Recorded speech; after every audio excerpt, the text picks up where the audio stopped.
The Nifty and Sensex end with cuts for the second straight week, but midcaps have outperformed. Auto and pharma stocks have fallen the most.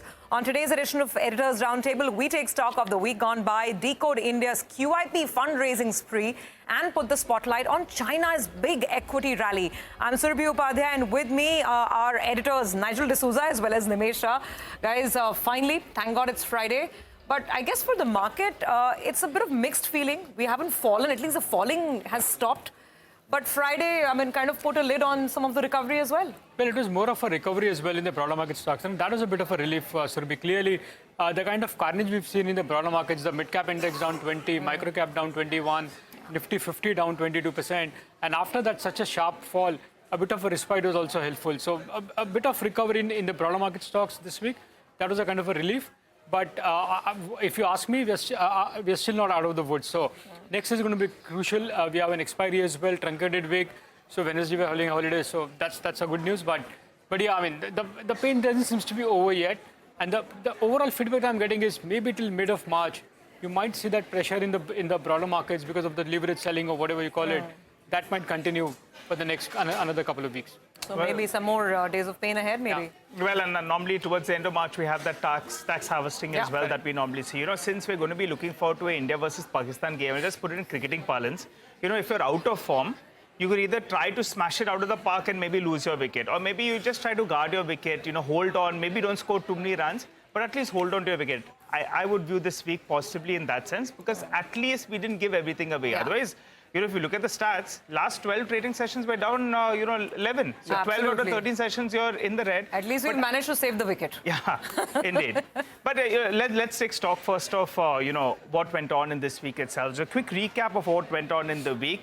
The 22,700 mark, well, that got protected yet again. And that's the quintuple low that we're talking about, because 5 times we've gone to that mark and we have not broken that particular mark. So the quintuple low is important. Just take a look at it in the screen. Less than a month, we have gone numerous times to that mark, and we have bounced off that. The markets this week, well, you'll say the Nifty, well, it ended mildly in the red. The positive is the mid and the small cap indices were up close to around 1.5%, and I'll take that positively. Another positive that I saw was select stocks. You have the promoters that are coming in there and chipping in. JSPL, the promoter, bought close to around 0.5% from the open market. Maharashtra Seamless, another smaller company, they bought close to around 0.5%. So promoters coming in there, showing the faith and trying to buy in some stock. Both these two stocks, by the way, had corrected close to around 25 to 30% from the recent peak. And, coming out there and buying close to around 0.5%, that's viewed positively. Besides that, the sector of the week was the metal index. Remember, it got smashed when we were seeing a correction. So pulling back some of those losses, you have the rupee that is relatively weaker. Metal stocks, they actually gain from there because to import your material becomes a little bit more expensive. And all eyes on what the government is going to do, what kind of protection we can see from the government of India with regard to the steel companies, because that has been the big cry out there, and many of them believe that it's in the offing. So metal stocks were the toast, this week itself. And, guys, the markets have been relatively underperforming, a little bit of a jittery. But a couple of positives on the economy perspective, and some of those fundamentals actually are looking better. One factor being, Pankaj Tibrewal in his note that he writes at the end of the quarter, he has said that the Nifty 500 companies, the earnings growth is 8.5%. That's better than Q1 as well as Q2. So that's one positive. The second factor is, the government capex has started picking up. That's good news. The RBI, they have addressed that deficit that we were seeing with regard to liquidity. The repo cut, you have the OMOs, you have the swaps as well. So that's taking care of that. And lower crude oil prices and well-behaved dollar index, you like that as well. And as most of the notes this week pointed out, that post this correction, and if you're factoring in the earnings growth of around mid-teens in the next 2 years, well, then the Nifty is trading a little bit lower than its long-term averages. Put all this together, market's jittery, but maybe on ground, some of those fundamentals have actually improved. Okay, well, lots to track, and we have our guest joining us as well. We have Mir Bora right here with us on Editors Roundtable. Hi, Mir. Hi, how are you feeling? Not bad after such a lot of traffic. I thought you would say not bad after this kind of market, but okay. No, I really got stuck in traffic today. But not so is the traffic worse or is the market worse? I always prefer the markets to be better. But Mir, what's the sense now? We've seen a much needed correction, so to speak. Mid-cap index down 20, small cap down 21, micro-cap down, Nifty 50 down 22%. Yeah. What's your sense now? Given the earnings, given that there's a bit of ease of liquidity as well, are we done for the time being, or there is more pain? I hope we are done for the time, because you mentioned how much the indices are down. Yeah. But if you look at the small cap 250 index, Absolutely. the median stock was down more than 35%. Correct. Even though the average might be 22-23%. Correct. So it's been a quite a sharp, quite a brutal correction over the last 1.5 months. My guess is, all the factors that we talked about, the dollar, FII selling, little bit of cyclical slowdown, government ordering, all those did contribute. But if we are sticking to the 6.6% GDP growth target for FY 26, then there is no reason to believe that this is going to sustain for a while. Because if 6.6% happens, then I think we have to be back on the cyclical uptick, and that's what the market should be responding to going forward. So I think the cyclical downturn has been discounted to some extent, to a great extent, I would say. And now if we stick to the 6.5, 6.6 GDP for FY26, then I think valuations are pretty much okay. So, Mir, you'll be in the camp, since you spoke about traffic as well, and we're talking about the markets looking better, you would be in the camp that says that fundamentals, actually things are looking much better now in comparison to, say, a couple of weeks ago, because I was looking at even the fast-tag collections, in the month of January and February, it's improved much better. So that's telling you there's a recovery on ground. And we also spoke to an OMC, IOC. They also said that demand is much better in quarter 4 in comparison to the previous couple of quarters. So fundamentally, things are improving on ground. And in fact, valuations as well are a little bit more comforting. Is that the take you would take? Absolutely. So, in fact, valuations have more than corrected for the slight deterioration in fundamentals we saw in the previous quarter. This is the quarter ended December. But markets always tend to look ahead. And apart from the data points that you did mention, power demand also seems to have picked up power volumes. So I think, as I said, it was a cyclical downtake.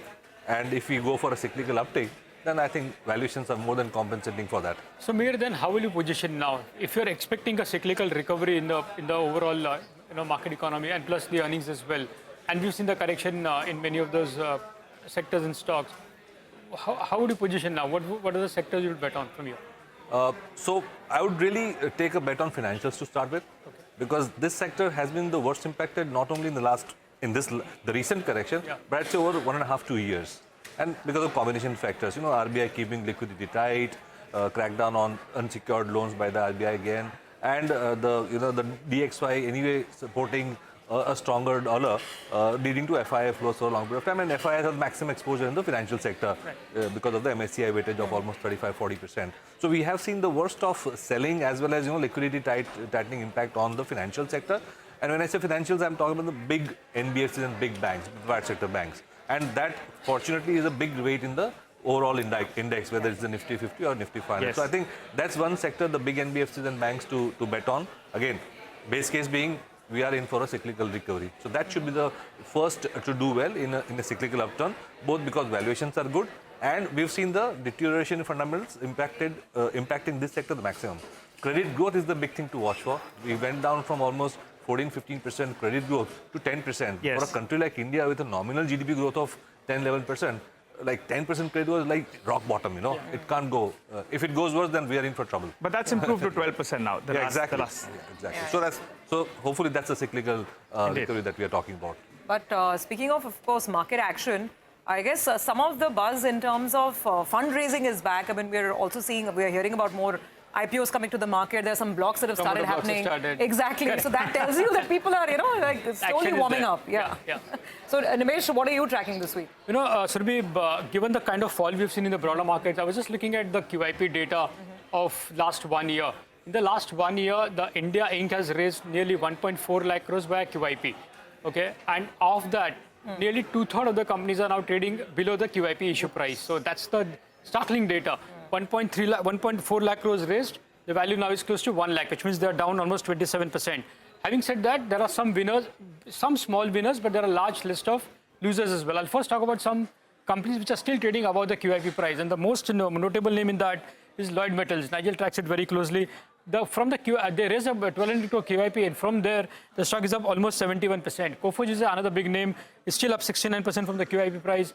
Likes of Wokhard up 25-26%, Sharp Metal is up 23%, and the likes of PG Electroplast and Polymedica. These are the only few gainers which are still above the QIP issue price. But the list of losers is quite large. As I said, almost 69-70 companies, which is 2/3 of the companies, are actually trading below their issue price, QIP prices. The notable names there is, for the first name is of course Zomato, one of the highest company in terms of fundraising, 8,500 crores that they raised. The stock is still down 8-9% from the QIP price. Adani Energy Solutions, that stock is down 31% from the QIP price. They also raised close to 8,400 crores. Warren Beverages, we all talk about it's a market leader in that space. Still, after the fundraising of 7,500 crore, is down 17%. Godrej Properties, Prestige Estate, the real estate names are down 20-25% from the QIP prices, and PNB is down 8-9%. So this is a broad list of some companies that I've identified.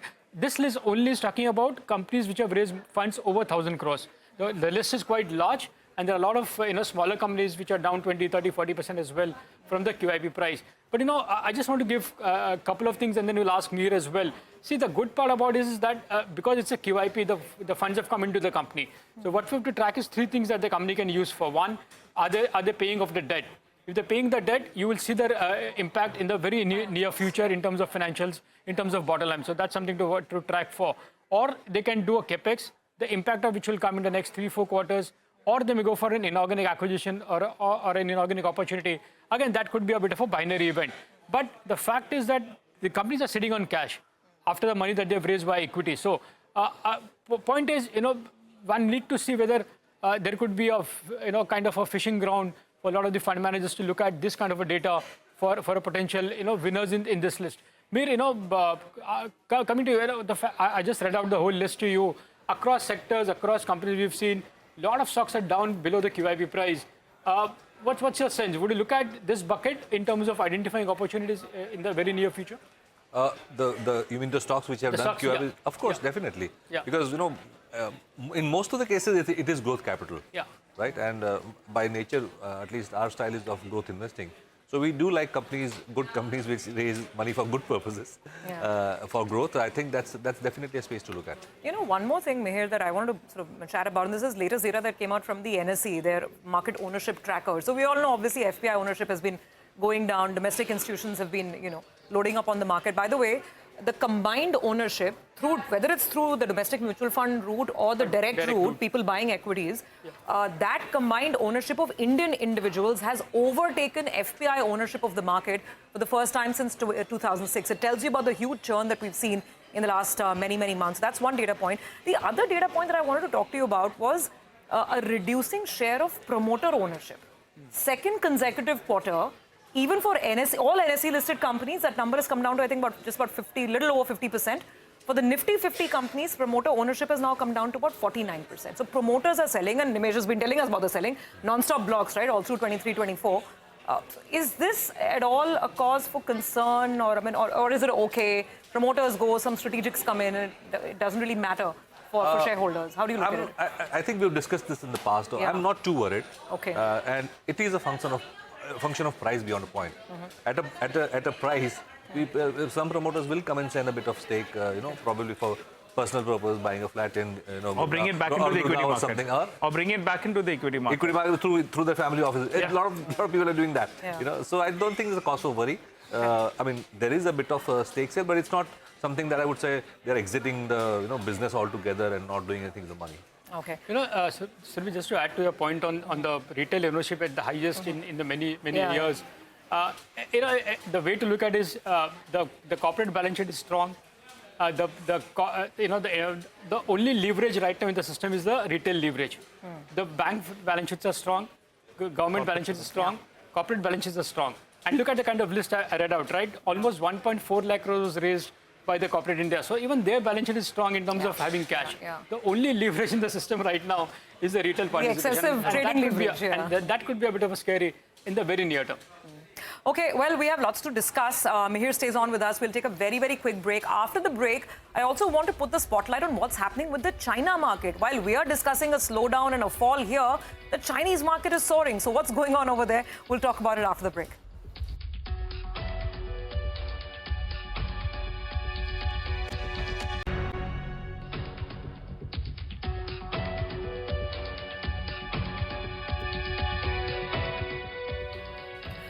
Welcome back. You're with us on Editors Roundtable, and we've been discussing, of course, the consolidation in the local market, the slight revival in the mid-cap arena. But the biggest global story of this week really has been the non-stop rally in the Chinese markets, and more specifically in the Hong Kong Hang Seng.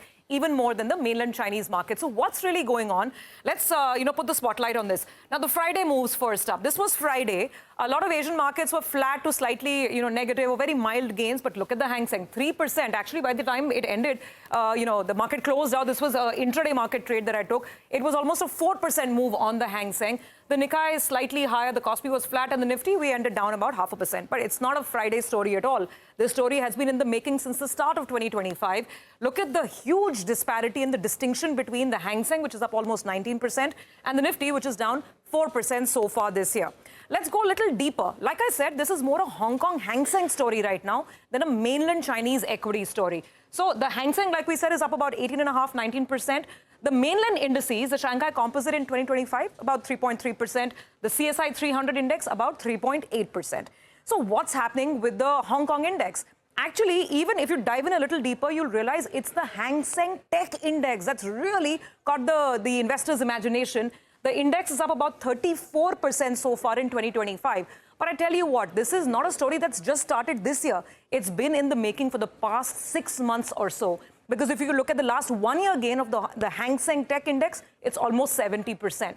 What has this index done? It peaked out in Jan 2021 when all the noise around tech entrepreneurs started in China. The peak was 10,300 almost. It crashed to a low of 2,720. And now the recovery, it's a very, very impressive recovery. It's come back to a level of about 5,800, which means the index has doubled from the peak. I mean, the increase is almost 111% from the low, that is. So let's move on and talk about what are the factors that are leading to this. Couple of factors. Number one, DeepSeek. The world is absolutely enchanted with this low-cost AI model that the Chinese are able to make. Then it's not just DeepSeek. There's recovery in Chinese tech earnings as well. Look at Alibaba's numbers. The stock was up 15% in mainland in the Chinese trading on Friday, 8% on Wall Street trading. And it's not just Alibaba. Even stocks like Lenovo have outperformed expectations this quarter. Then, of course, the big event was the Chinese president's meeting with the industry leaders and entrepreneurs. And the fact that Mr. Jack Ma was present in this meeting, that has really sent a very, very positive signal out there. What did the Chinese president say? Mr. Xi Jinping is now saying that he wants a very open and fair sort of relationship with Chinese industry. No arbitrary seizures or no sudden inspections, which is what we remember, which is what happened immediately after COVID, which is where the big tech crackdown was happening earlier. That seems to be now changing, and there seems to be an olive branch that the government is giving out. Last but not the least, obviously, valuations. Look at China valuations. MSCI China is trading at about 11, 12 times 1 year forward earnings. MSCI India is still trading at almost 20 times. So there's a very clear valuation difference. The question is this the real deal? Or is this another flash in the pan trading tactical rally in China? This is the Hang Seng chart of the last 1 year. The thing is, we've heard this before. We've seen this before. In May, there was a bit of a trading fillip that came through because of stimulus measures. Again, in September, there was a big rally. We thought this is the big China stimulus, but it fizzled out. And now this is the third wave going up. Just to jog your memory, a lot of stimulus measures have been announced by China in the last 1 year, starting with monetary measures. They cut the reserve ratio requirements. They cut the reverse repurchase rate as well. Then there were measures for the property market, and there were measures for the equity market. Some of them were very interesting, easier buybacks, getting a lot of the index funds and ETFs to invest more money, telling Chinese local mutual funds and insurance companies to increase their holding of local stocks. So all this has happened, but the rallies have fizzled out, which is why I'm asking, is this the real deal? Because now you have the tech companies moving higher and all the past 1 year stimulus. So will the dragon really start firing again? Because if that happens, Indian investors will watch very, very carefully, and they will wonder whether this further complicates the issue for us with respect to FPI flows. And that's really the question I want to put to Mihir. Mihir, we were talking about market ownership, and of course, it's domestic investors here. We own the market here. But FPI selling has really broken the markets back. Now, I don't know about selling or not. The fact is, with China doing what it's doing right now, if this continues, do all hopes kind of go out of the window of us getting more foreign money? See, till about a month and a half ago, I would have said that India versus China was not the thing, in the sense, because we have seen China stimulate its economy many times in the past, but it's never worked to attract flows away from India into China, right? And even in the last quarter of the last year, 2024, we did see big stimulus measures being announced, but that again didn't move the needle that much as far as flows into China are concerned. I think the Chinese tech story has somehow grabbed the attention of FPIs in the last month and a half, and I've been talking to a few fund managers. There is intense action, more so, not so much to be in the tech space, but for the first time they feel that they've been underweight on China for so long that to continue to be underweight might lead to underperformance in the short term. So if you look at the FDI flows, they are still negative. Sure. FDI flows into China have collapsed, almost down to zero from $50-100 billion a year. If you look at the last 3 years, it's virtually down to zero, and there is net outflows of FDI. But so the longer-term investors are still looking at China with suspicion, which was the original story. The risk, the geopolitical risk of China being close to business, you never know when some businessmen will go to jail, etc. Those risks remain. So FDI is collapsed, but the tactical guys, the more easy money, which is easy to move around, which is the FPI money, has probably moved a bit to China tactically. The Bank of America Securities actually said that this could be a first pivot from just being a tactical trade to being a tactical market, a trading market, to being an investable market. Right. I don't know. And if that shift happens again... Amir, just to take this point forward, one of the counter-argument to this whole China doing well is because of the MSCI, the way the composition is, and the fact that India is a part of the MSCI, there is no China-dedicated fund or India-dedicated fund. It's an EM fund. EM fund. So if the fund flows into EM for a China reason, would India be also a beneficiary of that? Certainly, but that needs to have substantial money moving into EM, which is still not happening because the dollar has done so well. The Nasdaq is also under. So we have to compete with a lot of things, including now China's tech. So coming back to, like, for instance, you said financials, and that's a theme that you like. Yes. The problem is financial stocks move higher when that big FPI pipe opens up again. Correct. Do you think financials can do well even without, the FPIs returning? They should, because ultimately in the medium term or long term, obviously valuations and growth equation, that's what drives the stocks. But we also need to realize that not only have FIs sold in India, but they are also still retaining the net short positions in the Nifty futures and some of the stock futures. So if that becomes a trigger, and for me, the biggest trigger will be stability of the dollar, and which we have now started seeing in the last couple of weeks. DXY from September to September 24 to now moved from 100 to 110. It was a massive move against all the currencies, which, basically it was US dollar and nothing else versus everything else, so to say. But now we have seen the last 3 weeks, it has come down from 110 to 106, 6.5. So my view is that even if it stabilizes at 106, 6.5, that scare or that horde of money which was going to rushing back to the US may stop, and that probably is enough. You don't even need the rupee to go back to 85. We can have a breather at least. Like this week, we can just holding our own would be perhaps something positive that we can take. Absolutely. So I guess take a breather.